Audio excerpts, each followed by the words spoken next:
Hello everyone, welcome back. And आज के इस वीडियो में हम बात करने वाले हैं about how to prepare your resume. अगर आप आर्टिकलशिप ढूंढ रहे हो, the resume that landed me EY offer, then testing from पीडब्ल्यूसी, invites for interview from video and KPMG. So let's get started. So this is the resume जिसको मैंने use किया था and I got shortlisted by four of the big four and big six. सबसे पहले आपको ऊपर लिखना होता है बोल्ड में आपका नेम। ये बेसिकली वो रेज्यूमे है जो मैंने प्रिपेयर किया था। Very newbie kind of fresher या न्यूबी जो कॉर्पोरेट वर्ल्ड में एंटर करना चाहता है उसने प्रिपेयर किया था। एंड इसका एटीएस स्कोर मैंने अभी तक चेक नहीं किया है। इसके एक कॉन भी है जो मुझे बाद में रियलाइज हुए, मैं आपको वीडियो के एंड पर बता दूंगी इसमें क्या एक इशू है। तो ये ओरिजिनल रेज्यूमे है जिसको मैंने यूज किया था to enter into EY. So मेरे ऊपर लिखा था Armaz Ansari, this is my name. Then मैं बीकॉम स्टूडेंट थी, अभी I am a graduate. Then CA intermediate. And then आपका यहाँ पे कॉन्टैक्ट नंबर, आपका मेल आईडी और मैंने यहाँ पे लिंक्डइन यूआरएल डाल दिया था जिसको मैंने अभी ब्लर कर दिया है फॉर पर्स प्राइवेसी। फिर मैंने यहाँ पे सबसे पहले लिखा था इंटर्नशिप एक्सपीरियंस, वर्क एक्सपीरियंस, क्योंकि मेरे पास था। तो मैंने मिलेनियम मनी फाइनेंस में 1 मंथ की इंटर्नशिप की थी। So you have to write what you have learned from the internship, not just internship. I had learned how to conduct market research, financial analysis. Then हमें वो DuPont analysis और live trading भी सिखाया था 1 month में, तो मैंने वो लिखा है। And then therein I was equity research intern, so I have written that.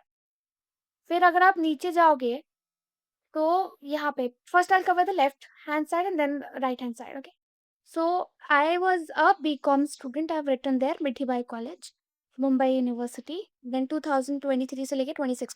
अब बच्चे यहाँ पे काफ़ी गलतियाँ करते हैं, वो डायरेक्ट फ्यूचर ईयर लिख देते हैं। जैसे मैंने यहाँ पे 2026 लिखा है जो करंट ईयर है, बट आर्टिकलशिप के लिए अप्लाई करते वक्त आई वाज इन 2024। तो you should not just right future year but you should write in the bracket pursuing, जो मैंने यहाँ पे लिखा है। फिर मैंने सेम 1 के मार्क्स और सेम 2 के मार्क्स दिए हुए थे एंड सेम 3 मैंने रिसेंटली दिया था।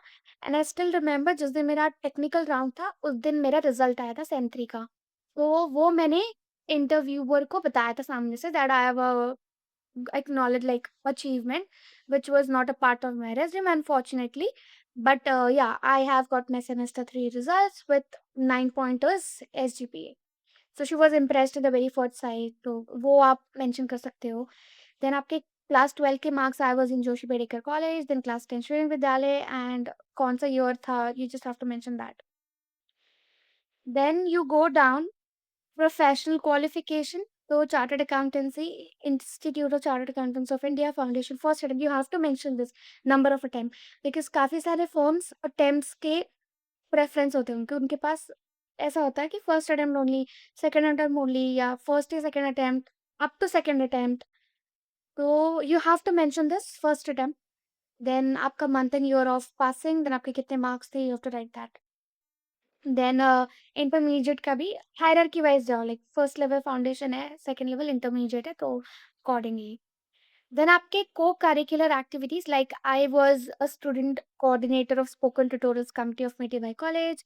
देन मैंने एलिमेंट्री एग्ज़ाम दिया था जिसमें मुझे बी ग्रेड मिला। Then I was a best speaker, then I had represented India in IMN chapter Silvassa, state representative in NCSC national children science congress. लिखिए से आप अपने सब बेस्ट बेस्ट को-करिकुलर अचीवमेंट्स डाल दो यहाँ पर। And then going ahead with professional skills, very very important. So, communication skills, interview skills, presentation, Microsoft Excel, leadership, team player, time management, and I knew Sanskrit. Achievements की बात करूँ तो state rank 14 आया था in Indian talent olympiad and then I cleared in first attempt. I was a school and college topper with rank 1 and I even got endowment scholarship. Then I was a president of Interact, so it's is a club basically. So I was a president, a junior president of that club twice in a row. Consecutively 3 साल तक I was the president. सो इसमें basically कुछ voting होती है and then people cast vote and I got selected, मतलब elected basically, not selected. So yeah I was president thrice in a row. Then certifications तो आपने IT-OT training किया होगा, वो आप यहाँ पे लिखो। देन इसके अलावा भी आपने कोई ट्रेनिंग्स किया, जैसे मैंने अकाउंटिंग फंडामेंटल्स किया था। बेसिक-बेसिक मेरे दिमाग में जो-जो आ रहे थे या लिंक्डइन प्रोफाइल पे मैंने लोगों के देखे थे, वो मैंने किया। फिर मैंने पावर बीआई पे किया था।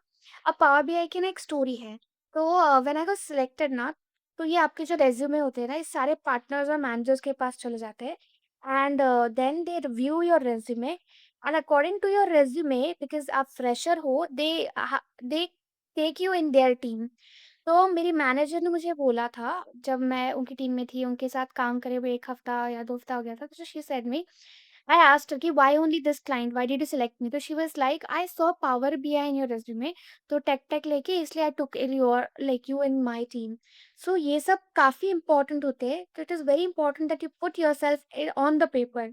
इट इज़ वेरी इंपॉर्टेंट कि आपके पास जो भी अचीवमेंट्स है, स्किल्स है, आप उन सबको इंक्लूड करके लिख रहे हो।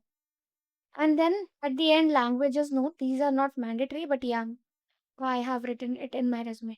Now, what is the con that I was talking about in the start of my video is that education में and professional qualification में जो tabular format मैंने यूज किया है, मतलब किया था, है नहीं, प्लीज आप उसे मत करो, क्योंकि अभी एटीएस फ्रेंडली रिज्यूमे बनाना इम्पोर्टेंट होता है एंड एटीएस सिस्टम जो है वो बेसिकली टेबल को आइडेंटिफाई नहीं कर पाता है। तो इसलिए आप इन सबको ऐसे पैराग्राफ फॉर्मेट में लिखो and not in a tabular format. So this is just a con that I realise कि अरे मेरे रिज्यूमे में ये नहीं होना चाहिए था after I was a part of EY and then मैंने आगे इंडस्ट्रियल ट्रेनिंग में इस बात का ध्यान रखा था। So this is my original resume that I had shared with the HRs, and because of which I got shortlisted and offer from EY. So if you want to know any other like, so if you want to know anything apart from these, do comment below and I'll address your issues.